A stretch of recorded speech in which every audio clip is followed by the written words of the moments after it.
Om Shri Ganeshaya Namaha. Om Shri Saraswatyai Namaha. Om Shri Gurubhyo Namaha. Om Sahana Vavatu Sahanao Bhunattu Sahaviryam Karavavahai Tejasvinavadhitamastu ma Vishavahai. Om Shanti Shanti Shanti. Akhandamandalakaram Vyaptam Yena Characharam Tatpadam Darshitam Yena Tasmai Shri Gurave Namaha. Ajnanatimirandasya Jnananjana Shalakaya Chakshurunmilitam Yena Tasmai Shri Gurave Namaha.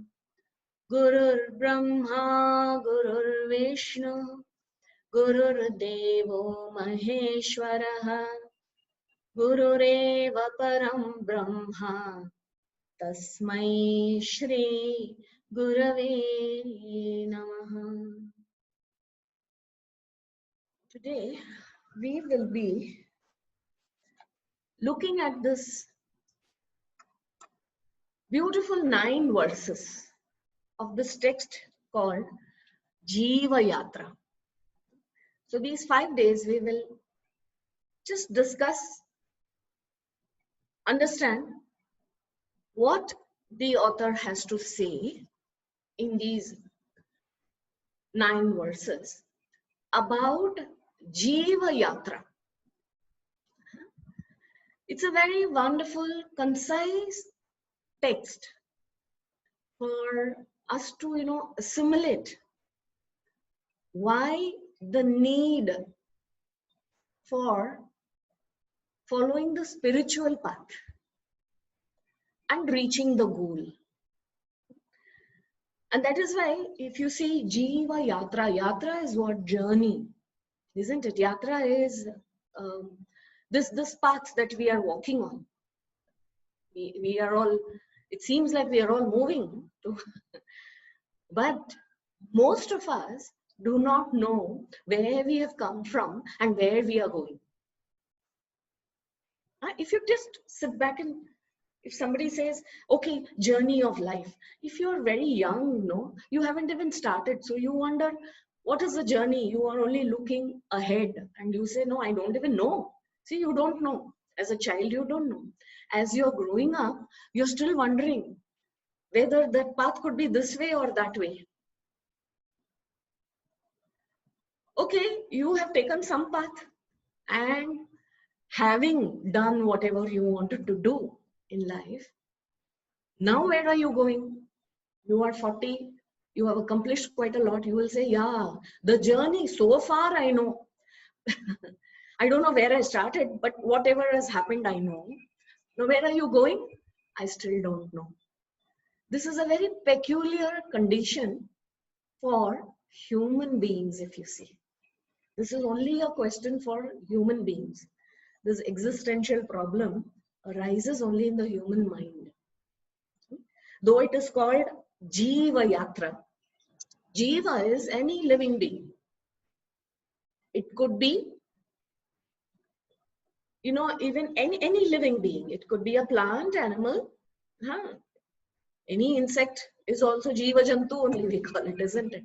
It is living. There is that spark, something, the essence is there in it. that enlivens it, empowers it, and we say it is full of life, isn't it? So what is this life force? That same life force is enlivening this body, the human mind, empowering it, illumining it, isn't it? So anything that is this way enlivened is jiva. Now, Jivayatra,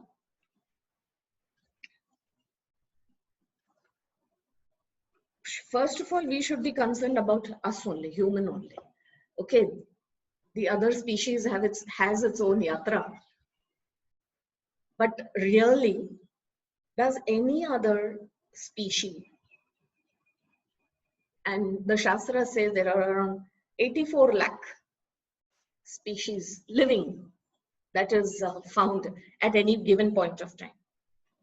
None of these species, it occurs to them. Where have we come from? Where are we going? What is the meaning of life? What is the purpose? A buffalo is not sitting when it is in the water body, in the lake, taking a bath, or whatever. I'm not sure. If I were in the buffalo body, maybe even I would know, but I assume that they do not have these kind of thoughts in mind. They simply exist. They are in water. If there is danger, they are alert enough. Their, spirit for survival makes them do certain things. They eat what they are programmed to eat, isn't it? Every other species, for that matter. If you see, it is only the human being who is wondering what to eat. He goes to the mall, and then he is which vegetable to pick up. Whether he should turn, if he is non-vegetarian, should he become vegetarian? If he is vegetarian, he is tempted to eat non-vegetarian. Among vegetarians, should I become vegan? Among vegans, shall I go only with plant-based food and give up everything else? Should I go with fresh, raw food only? Should I be with cooked food? So many options, so many schools of thought, not just coming to one or few individuals. There is a whole science then behind it. They prescribe. Then some like to eat certain roots, but not certain other vegetables. Lot of things. So this is the variety that you see that is available for the human mind, because he is capable. The human mind is superior. That is why you find so many possibilities that exist. So it's a real blessing to be in the human mind and go through this life, because at a time we can experience such variety, such multiplicity. So come what may, if the lion is programmed to eat, it is a carnivore. So it will kill and eat non-veg food, what we call non-veg. It has to eat another animal. Come what may, if other animals are dying, but there is plenty of grass available, the lion cannot and will not eat that grass for its own survival. But not with the human being. See, he is able to adapt. But look at, and the other way, take a look at the cow. It's a herbivore. It lives on grass. Now, come what may, if there is a famine and there is no grass available, it will not turn into eating any other animal. It will die without grass. But it doesn't know, because it's programmed this way.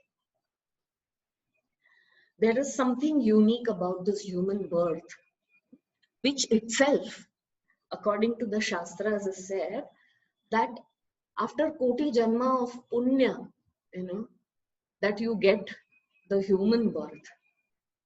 There is after being born as this, it's a privilege to be in the human body.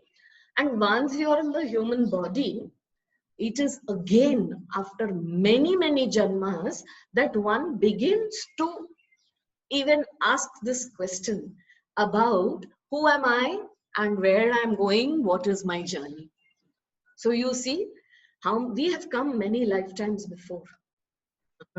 And we have lived this life through the human body, not knowing where we are going.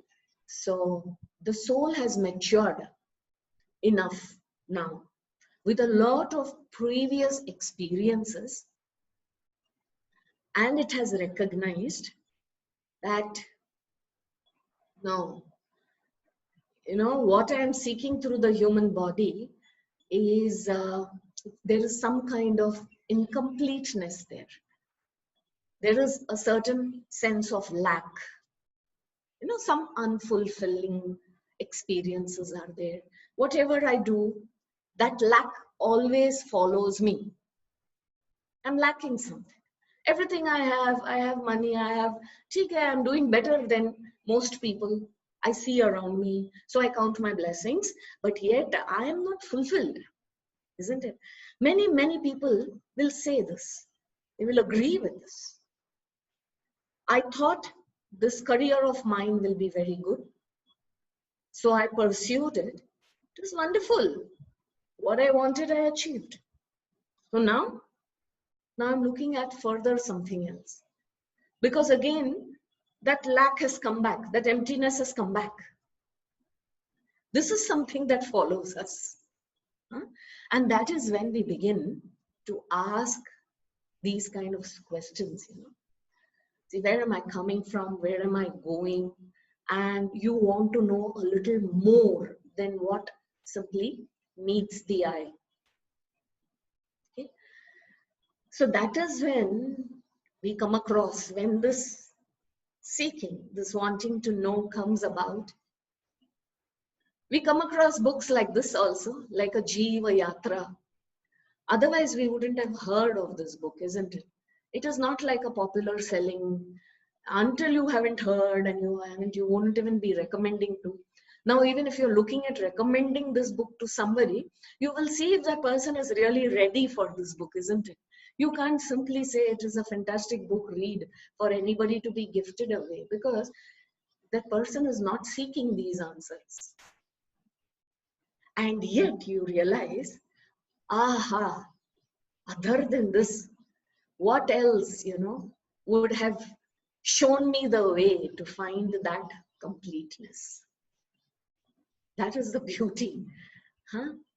This Jivayatra book has these verses, short, sweet verses, very simple in its tone, okay? Very simple, it's very friendly.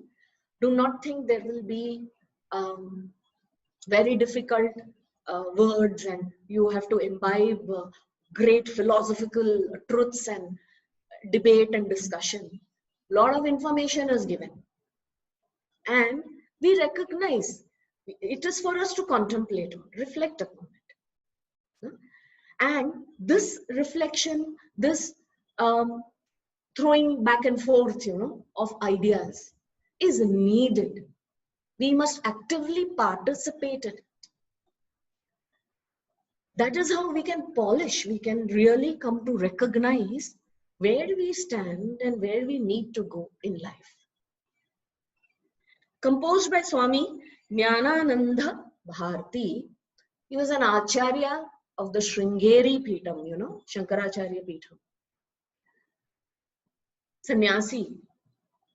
And he has composed this very sweetly. It speaks about this Advaitic philosophy, how learning this can give you that fulfillment that one seeks. So we shall begin with the verses. As we read, we understand what exactly and what is the purpose. Why has Acharya decided to compose this very sweet verses this way? So you can go through, I think all of you have the verses sent to you in the group, so you may just follow. Nityananda Sukham Padam Suvimalam praptum samihayutaha sarve janma brata sada vyasaninan tatsthana sanmargane evam satyapi sadhya sadhana yugam samyagna jananti te na prapta yadunapi saukyamapadhavim swabhishtarupam yataha. Here,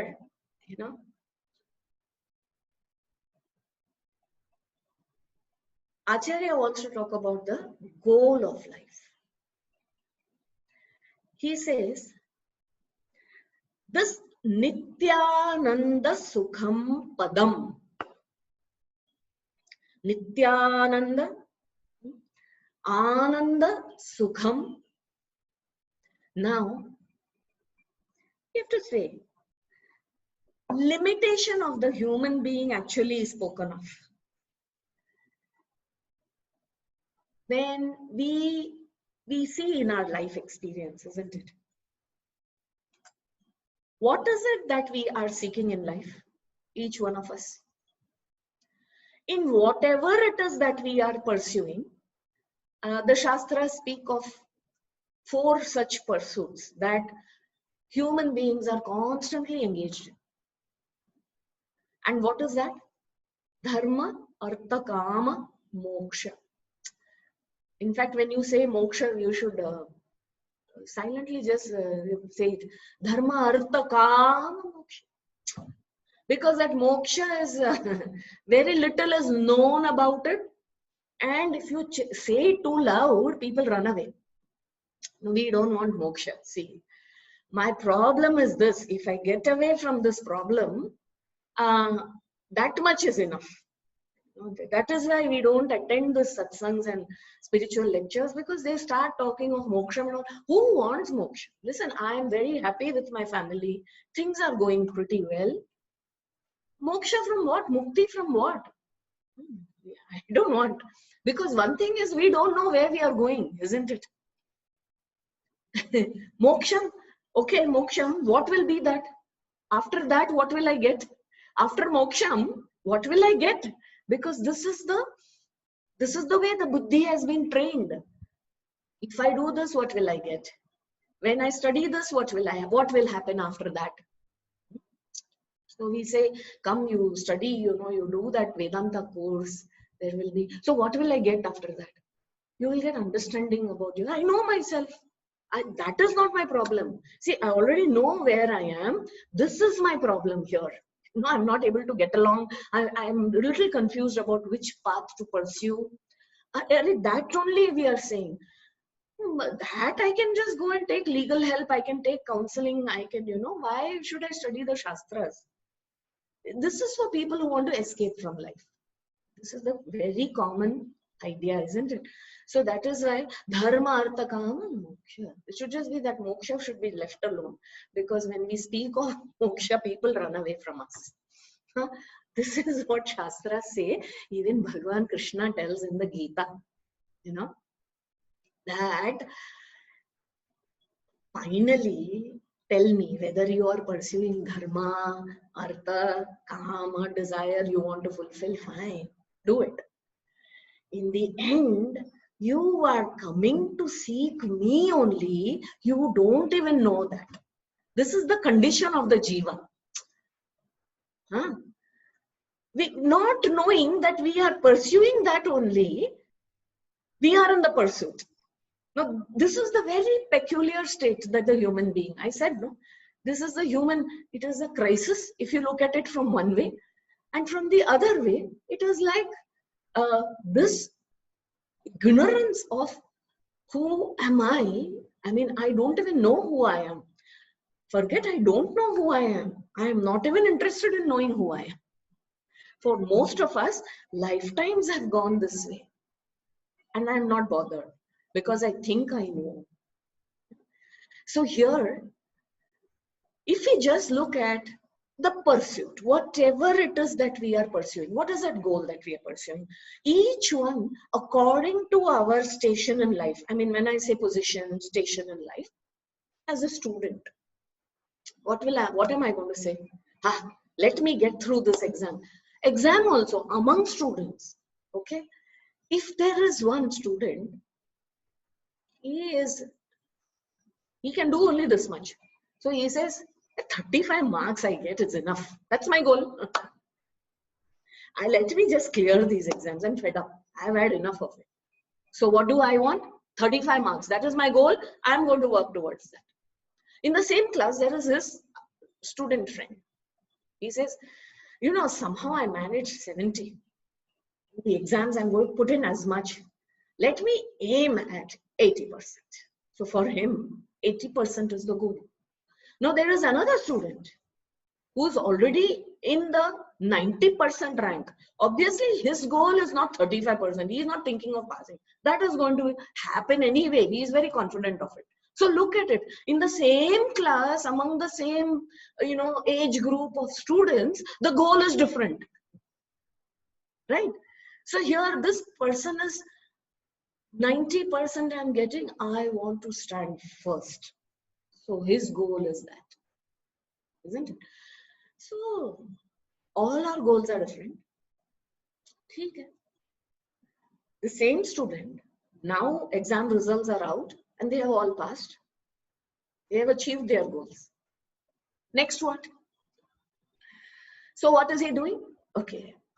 Now, so this way we grow. Every time our goals also. And what kind of goals are we pursuing? That which gives us, it is finite, isn't it?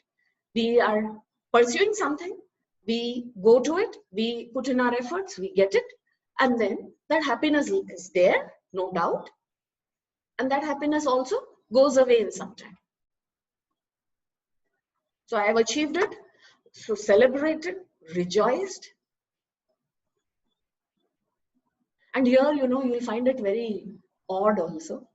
This person who was just waiting to pass, 35% he wanted, he got 42%. And real celebrations at home. I was expecting, I said, some more 35 I should get. I got 42. Wonderful. And there, that 90%, what was he aiming at? He wanted to come first. But what happened? He got 95%, and yet he didn't stand first because there was one person who went ahead of him by some 2 marks. He lost. See, he's got 95 and he is grieving. He's saying, I am going to send it for revaluation. This boy who's got 42 is rejoicing, and that one who's got 95 is grieving. So confused the human mind is. So we don't know what is the standard. Now tell me, where is this happiness? At what point can I say this is the goal for a human life? We are so confused about this. Each one according to his own, and yet, if you pay attention to this, why is it that we are seeking this? What if after passing the exam you have got, a career to make, you get married, you are settling at home, whatever it is. You are in the pursuit of all of this. Some of this happiness comes with gaining something. I gain property, I gain relationships. Okay, it's about obtaining something. I gain some knowledge. Okay, so I've got a certificate in this knowledge. Fine, I'm happy. Some other ways, I am letting go of something. Why? So that I become happy. So what I want to do, somehow, whatever dukkham comes, I want to get out of that dukkham. This is the human pursuit. Sukha prapti and dukkha nivritti. All our activities are towards gaining happiness, sukha. And if you notice, how has the sukham been? It has always been impure, isn't it? Suvimalam. Suvimalam, which means it is always It is mixed up with some bit of sorrow and struggle. When I am rejoicing, I say, I passed with flying colors, I'm very happy. But I think back and I say, you know how much I struggled for this, what effort I had to put. And you know how many people are unhappy that I got these marks, huh? Because they are jealous that I got these marks. So it is not complete happiness even in that. It is mixed up with some sorrow. All our efforts to get it, another thing, you can't hold on to that happiness. That happiness is going to diminish. So then, what truly are you pursuing? And we are pursuing all of this because we want happy experiences in life, isn't it? So he says, this is where the human being, limitation. What is this limitation? He is pursuing dharma, artha, kama. And in that constant pursuit, he recognizes that all of this happiness is short-lived. Short-lived. Why? It comes, I'm happy for a day, 2 days, maybe 1 week, maybe 1 year. Huh? After that, what happens? You know, I got married to this person. Initially, for the first year, we were very happy. After this, what happened? Oh, things have started changing a lot now. It's very difficult. It was not like it was in the first year. Huh? Slowly diminishing returns. No, this is it happens. Some object gives you lot of happiness. So you start eating, okay, given this badam pista, which is very good, you like it, you're eating that. So you love mangoes, in the mango season you have started eating. The first mango gives you a lot of happiness. Second mango, wow, you're so blessed to have plenty of it. Third mango, very good, huh? I mean, this, I beat the record. Fourth mango, fifth mango coming your way, enough. I can't handle more now. No, all happiness lies in the mango. Please have. Abundantly you are getting. You are always crying that happiness does not last, it goes away. So have that very happiness, that very object which gave you happiness is no longer giving you happiness now. After which now you will say, now I will throw up, I cannot have any more. So that object has become poison now. So then, what is this? Isn't it that we are pursuing in our lives things like this? And we only are interested in those things that give me happiness. And because it gives me satisfaction, I create a relationship with that object. Is this true or no? When I am in a relationship with somebody, I first of all get into that relationship because I am satisfied. I like certain ways. I'm receiving certain things from the other person. So I may tell the other person, I love you. I think I love that other person because that other person is this way. And so I say, I love you. But let the other person stop giving me what I was satisfied with that person with in the first place, and then let me see whether I still love that person. Huh? So then what happens? No, differences have cropped up now. Why? What happened? You loved that. We realize, actually, if you deeply just think about this, we love another person because it gives us satisfaction. It is my satisfaction and my happiness that I am always concerned about. I am never loved another for the sake, we may say that. Huh?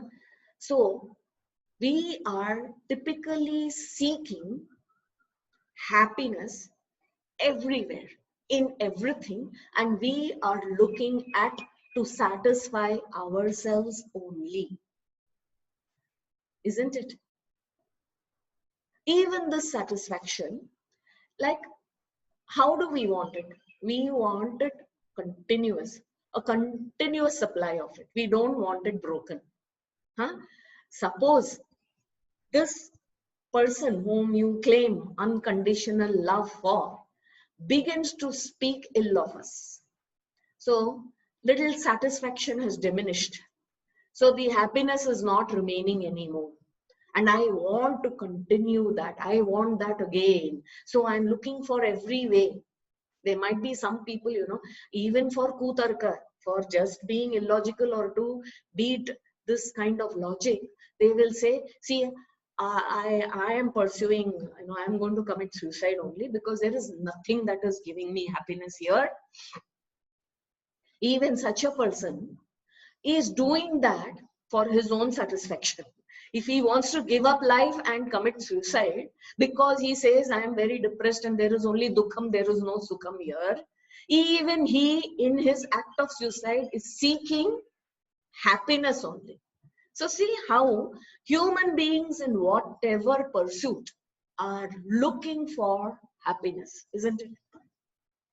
And what kind of happiness? That should be always there.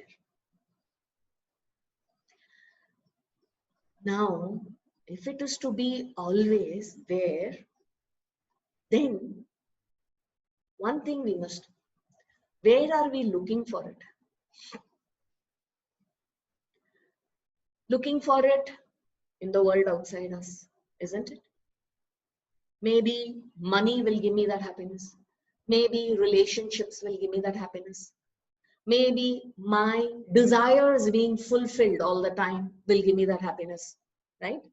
So I'm looking for an experience. This experience which I can get, through whichever means. Let me obtain that and I will be happy. Now, this is the fundamental mistake that we are making. We are looking at permanent happiness in impermanent things, right? You look at the world around you, look at all the experiences that you have had. We have all gone through so many experiences. Has the experience lasted? The very fact that we say this was an experience, that means it came and it went away.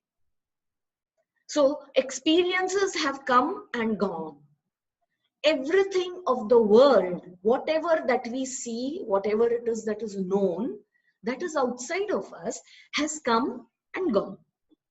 Nothing is remaining the same. But what are we doing?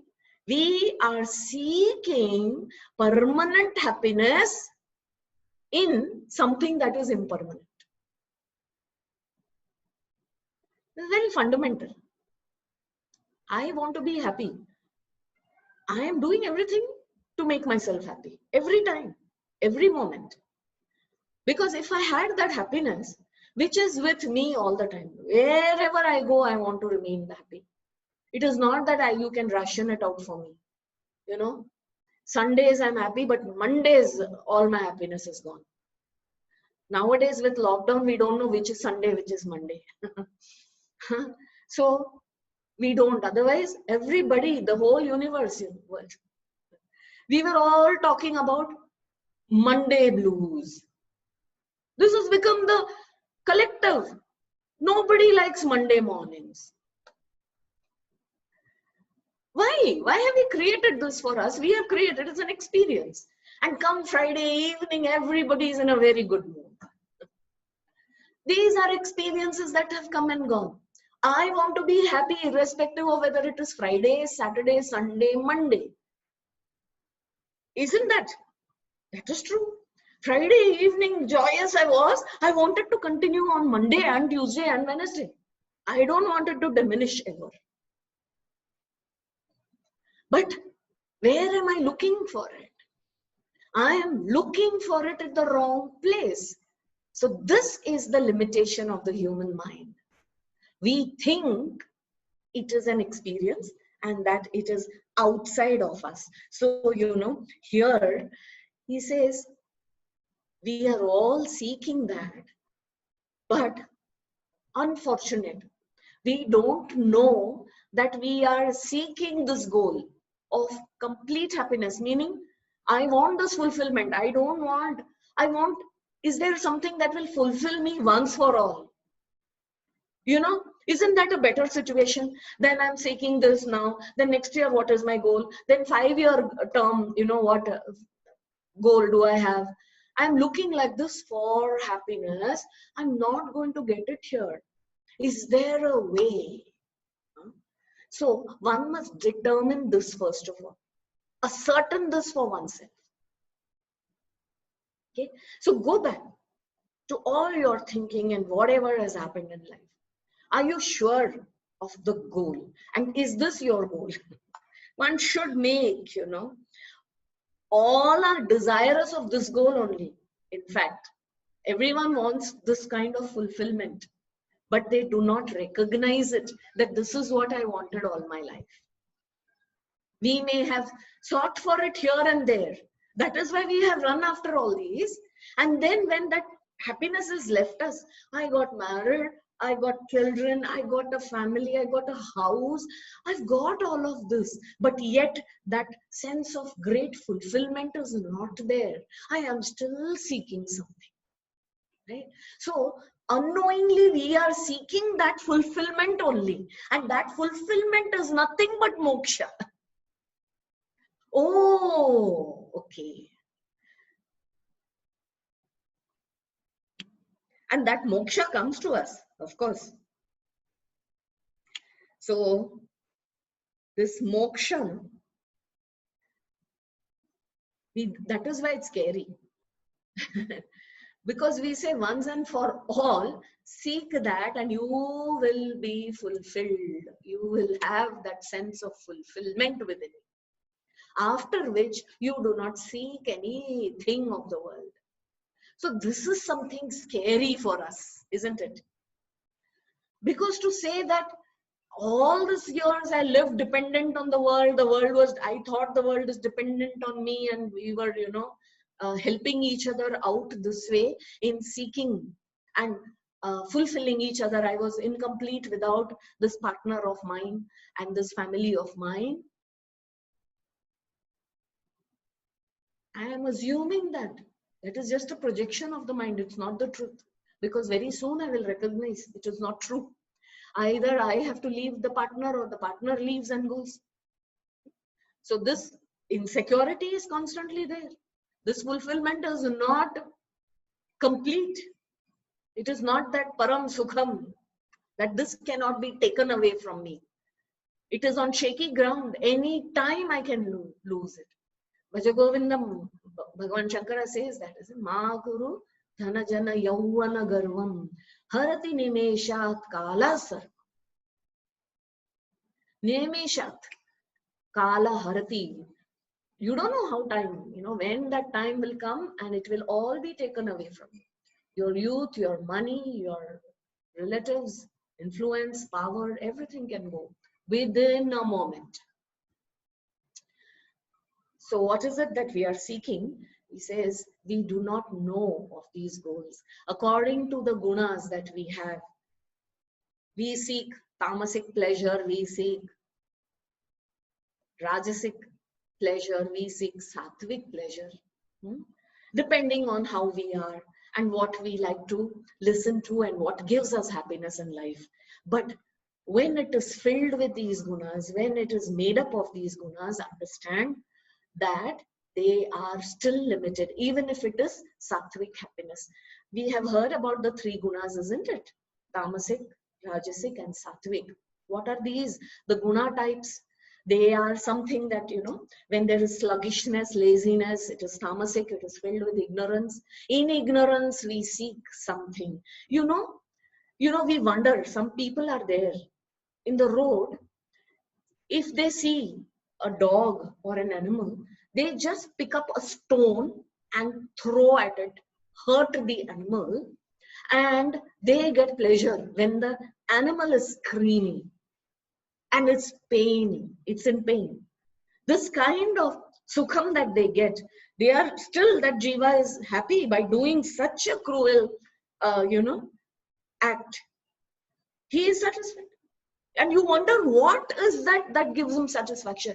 That is what is known as tamasic satisfaction. It comes from ignorance. It comes from absolute dull mind which doesn't know anything. There is no light in it. Okay, so that can be. What is rajasic? Something that is built out of passion. You desire something to please the senses. When the taste demands, when the eye demands, the ears are demanding, and you are engaging in such pleasures, you're given to sense gratification. So that is rajasic pleasure. Sattvic pleasure is what?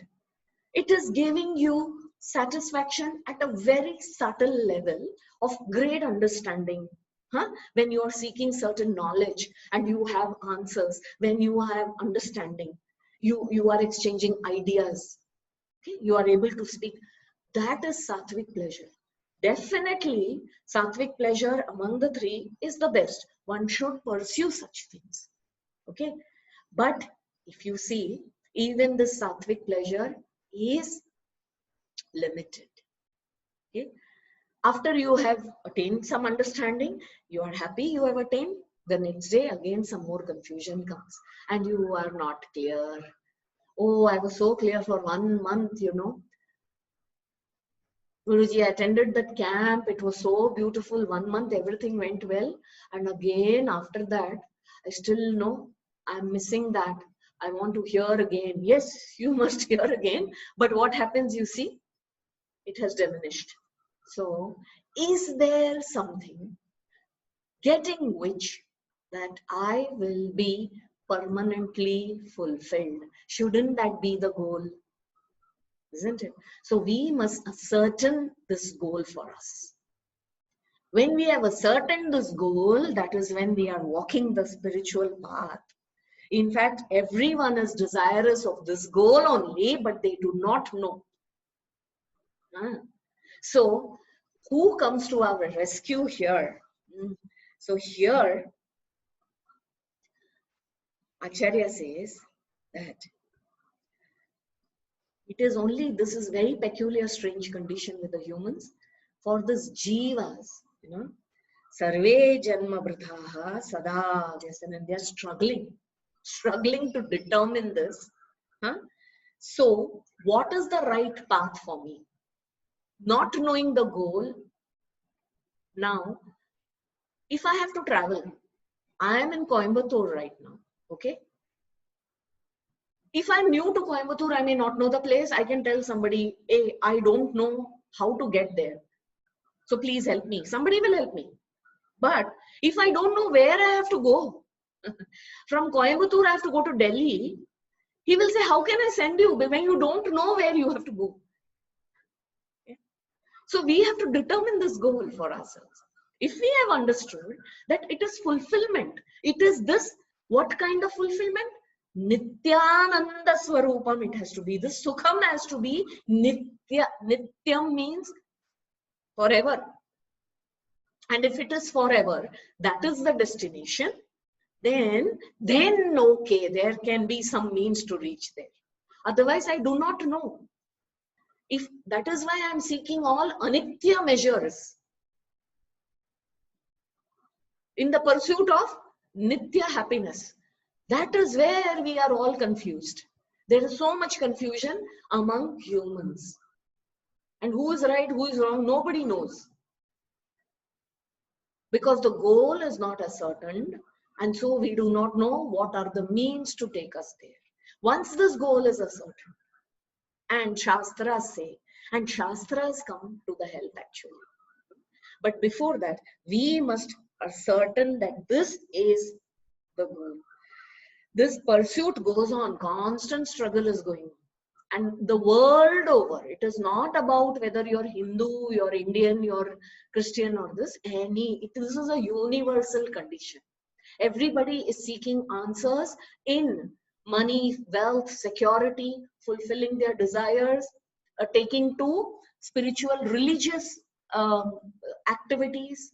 Dharma is also where there is a deep satisfaction in being able to contribute to somebody, in being able to help, even if it takes away from your security, from your artha, it is a big hole on your pocket, you don't mind helping somebody. That satisfaction is also there for many people. But even that satisfaction is not enough.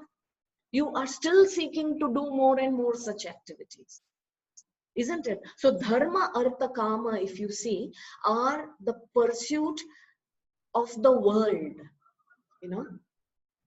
Whatever experiences from the world you will get is what can be termed under these three categories. From the world, it will give you artha, security, wealth, which will give you some happiness. Fulfilling kama, your desires. I want to travel the world. I want to do this. I want to pursue this hobby of mine. I want success. I want fame. All of this is my desire that I have dreamed. It is made up of this, what we call world. And the happiness that will come is from the world. Understand, this world is constantly changing. These experiences, worldly experiences, are not constant. So the happiness that comes from it is not going to last. Thirdly, dharmic, my religious pursuits. So I am now joined this religious association. I am involved in a lot of dharmic activities that also give me happiness. Okay, but how? Because dharma relates to your relationship with this world, your relationship with God, the creator. So all of this is coming and going. When you're talking about, dharmic activities, even those pursuits, up to, the shastras say, up to swarga loka, if you're going also, these dharmic pursuit can take you up to the rituals that you follow, the karma kanda that you do certain rituals so that you attain, such pleasures. It could take you up to swarga loka. But even swarga loka is finite. After you have finished, exhausted your punya karma phala, because every action that we do, there is a consequence produced for it. There is the karma that I have to face, isn't it? If I have engaged in good karma, punya karma phala follows. If I have done something that is not good, I have generated certain negative results, then I have to go through that, I have to face it. So each jiva has to go through his own karma. This is the law of nature. So when you are going through this, if you have earned yourself, a swarga loka, you have done so much and you have earned it, there will be a time when that also exhausts itself. So you have earned a lot of money and you have a bank balance with which you are going to enjoy a super 7-star holiday somewhere in a beautiful destination. So you have booked yourself and it says, for all that you have saved up, you can get a 10-day stay there, which is wonderful. So all your food, stay and travel and lovely, everything is taken care of. So you have earned that. You have done something and earned it. After having lived and exhausted, enjoyed that 10-day holiday, on the 11th day, they will say, you need to pay up this much if you want to continue for one more day here. So what do you have to do? Come back, earn that money and be able to afford it. Which means even swarga loka is finite in nature. So all of these we are pursuing, okay, not knowing that what we are pursuing is happiness, all the time. Fulfillment all the time. Not knowing that, not knowing our goal, we were going here and there. Okay. So now, is there a way that I will be shown, you know, if I have determined a certain, this is my goal, samyak, since I didn't know, now I should know that this is the goal. Having known this, this is the sadhyam. What sadhana should I do? Then having known that this is what I need, complete fulfillment at all time, is there a way? Then I look at the means. What is the sadhana that I should do to attain this state? Isn't it? So once, if we have ascertained this, let us be clear on it. That is why I'm saying this book is very beautiful. It begins about, it talks about us, you know, a jiva here.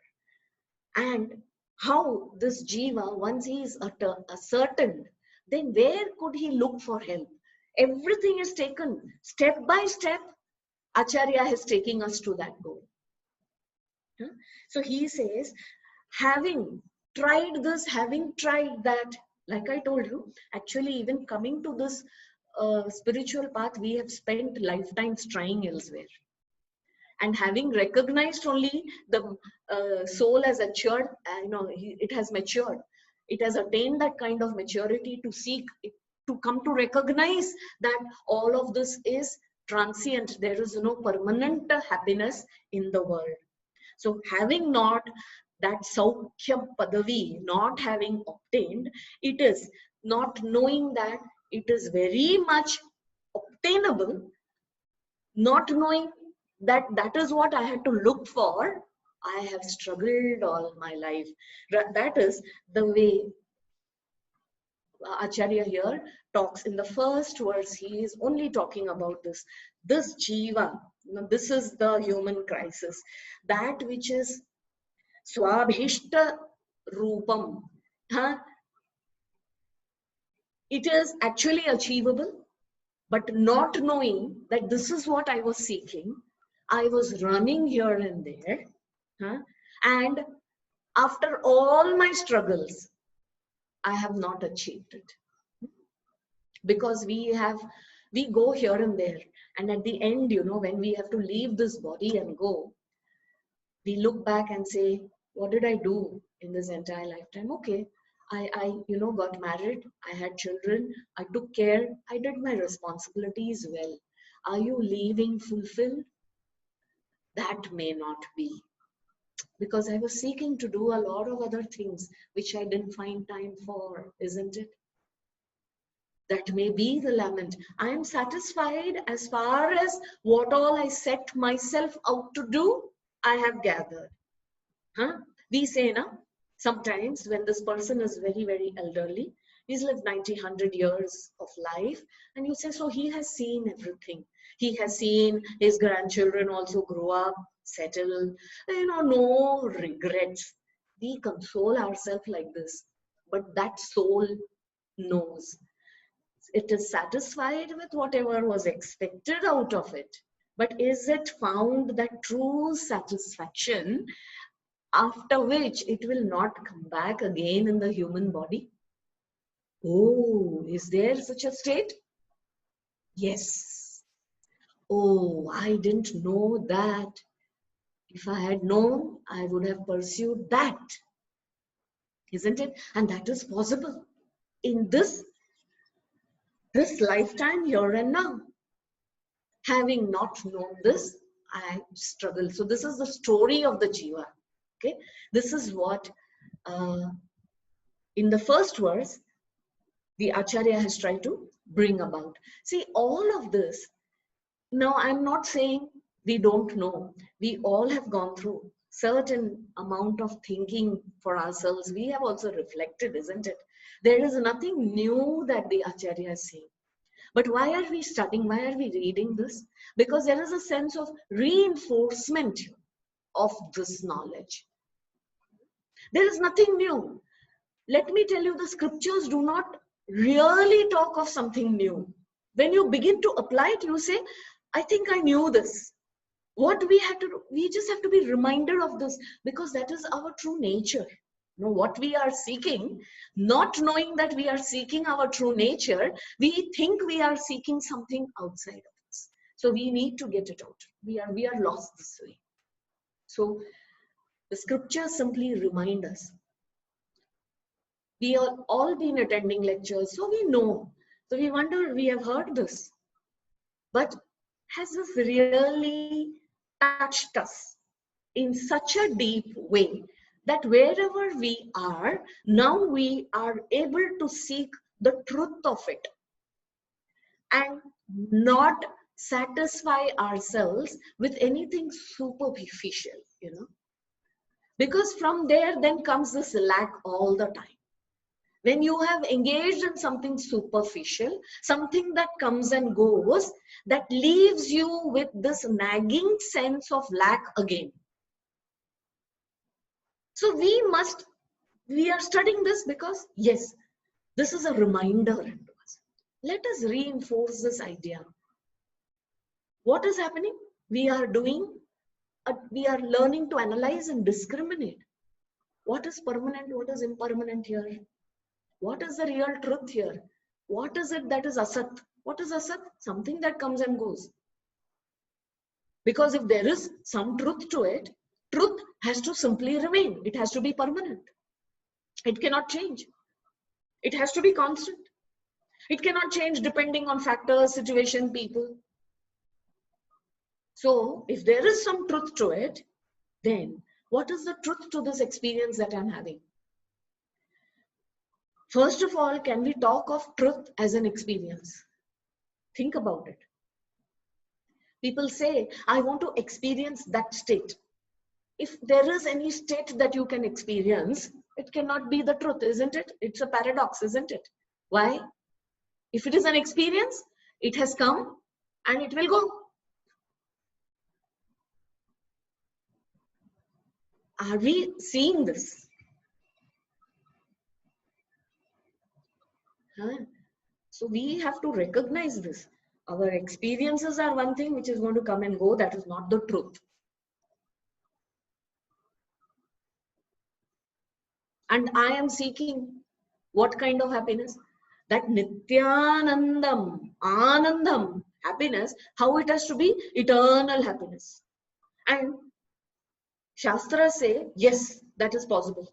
That is the goal, and that is the goal. That is what the Shastras only tell me. Before the Shastras didn't tell me, I didn't know that that was the goal. That I was seeking this fulfillment forever, permanently. That which I didn't get permanently, that is what made me unhappy. Even that, I need the Guru to tell me. For that also, I need the Shastras to tell me. That is why is this moksham that we are seeking. Moksham from what? From everything that is transient, everything that is coming and going, because that's all we are seeing in front of us. There is a high, one day there is a low. Differences we are seeing. Variety we are seeing. But is there something that is permanent, that is holding, which will leave me with that permanent bliss? And that is where the Shastras come into play. For the Shastras speak of that which is unknown to us previously. That is the meaning of the Shastra. When we talk of Shastra, is not some fictional book that gives us joy upon reading it. No, we read a lot of bestsellers are there, depending on kind of books you like to read. Some may be thrillers, some may be some comedy, some drama, whatever it is happening. We read these books, and among these books there will be some classics which remain, like literary pieces, very good works of literature. You read and it makes you think, and you grow with that book. Okay, a great amount of vocabulary you have learned because of that, a great sense of thinking in some ways you learn. So that's wonderful. But that could be a classic literature. Shastra is not classic literature also. It is talking of something more fundamental about human. It speaks of that eternal truth. Eternal truth, why? This Shastra speaks of the truth, if that which is applicable, eternal, why? It is applicable all the time. It is not that 100 years ago it was valid, 1,000 years ago it was relevant. Now it is not relevant because it has not been updated. That version has not been updated. No, it is not like that. That same version which was given initially at the beginning of creation still holds good.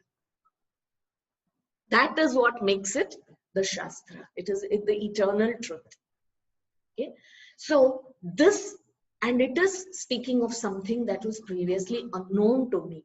So for walking that path, I need guidance. I need somebody who will show me the path, who has been there, right?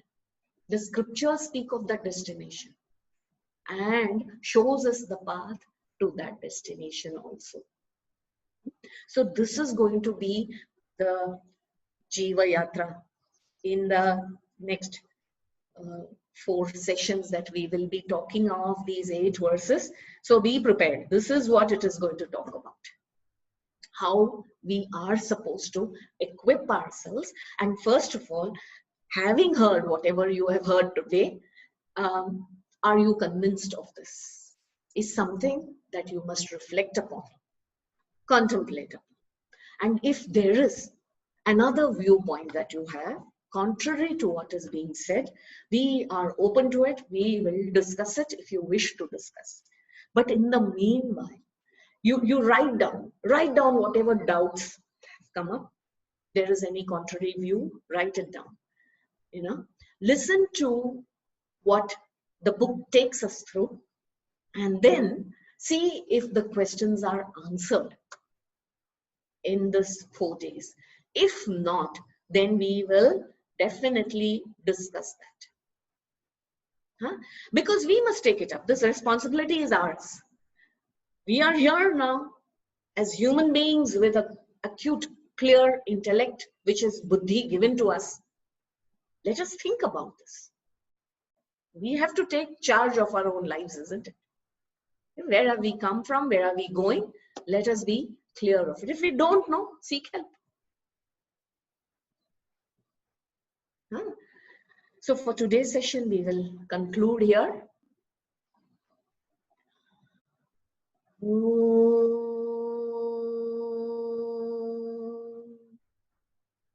Purnamadah Purnamidam Purnat Purnamudachyate Purnasya Purnamadaya Purnameva Vashishyate. Om Shanti Shanti Shanti.